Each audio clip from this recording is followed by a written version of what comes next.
В начале своего выступления премьер-министр страны рассказал о роли субъектов России в сфере импортозамещения.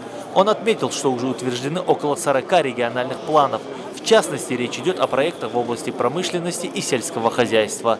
О том, как реализуется программа импортозамещения на территории республики, в своем докладе осветил Юнусбек Евкуров.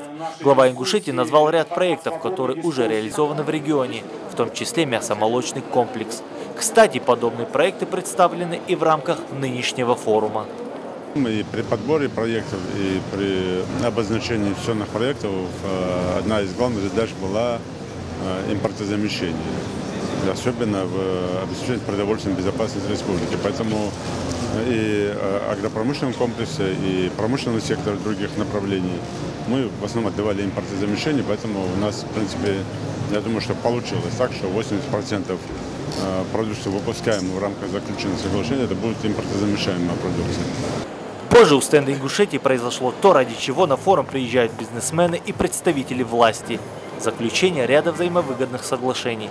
Речь идет о реализации на территории республики таких проектов, как строительство тепличного комплекса и логистического центра в Троицком, организация серийного производства беспилотных авиационных комплексов, сельскохозяйственного назначения, строительство комплекса по производству мяса птицы и городской поликлиники на основе государственно-частного партнерства. В секторе промышленного производства по ряду проектов, которые уже работают сегодня, мы запустили, по ряду проектов, которые мы запустим, к какому результату должны прийти агропромышленного сектора, в том числе и вопросы садоводства, овощеводства, вопросы рыболоводства и других сфер, направлений, которые у нас должны быть, которые у нас будут. Также во второй день форума глава Ингушетии Юнусбек Евкуров принял участие в круглом столе «Инвестиции в Кавказ. Опыт проектов и возможности для инвесторов», который провел министр по делам Северного Кавказа Лев Кузнецов. В диалоге приняли участие главы субъектов СКФО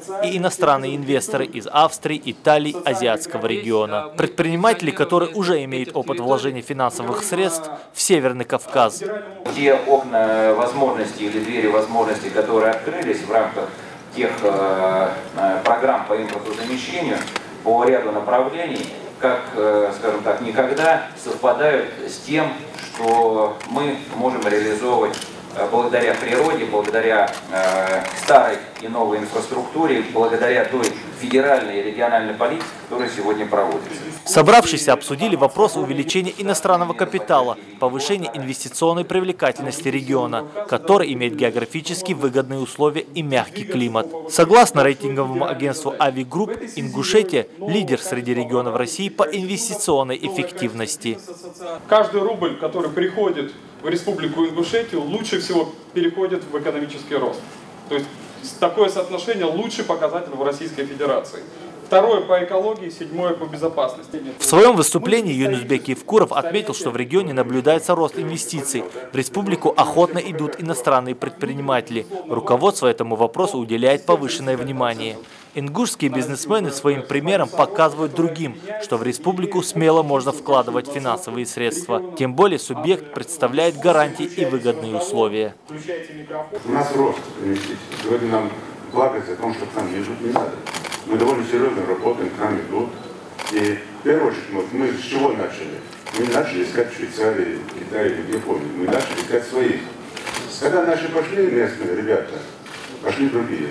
Именно наш инвестор, инвестор в республике работая, я их прошу всегда интегрироваться в продукцию, выпускаемую с другими инвесторами других регионов, чтобы вот сама продукция, сам бизнес интегрировался. И сегодня у нас работают татарские производители, сегодня у нас работают курганские производители.